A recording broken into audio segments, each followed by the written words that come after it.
Thursday, May 15th. This video walks through the next leg of the long campaign we've been building since 56.55. On Tuesday, no trades. On Wednesday, we attempted to build out more, getting long from 59.06. We took 70% off for 11 points at T1. But then, price reversed on us, stopping out the remaining 30%. We waited.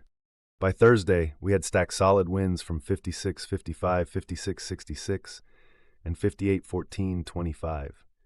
This trade, the 59.69 long, it wasn't a knife catch. It was precision, structure, expectation, execution.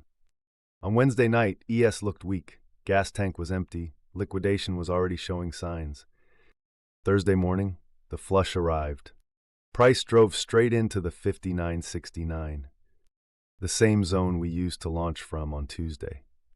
When price revisits previous highs, especially in an uptrend, those levels often turn into failed breakdowns, not fresh supply.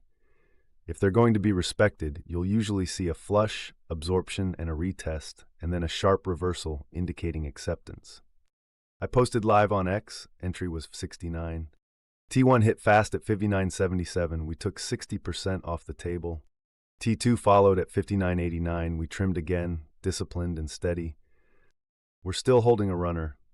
From there, the market did what strong markets do. It pressed, not just higher, stronger. That's where it remains as of Friday afternoon still. Want these trades mapped out in real time?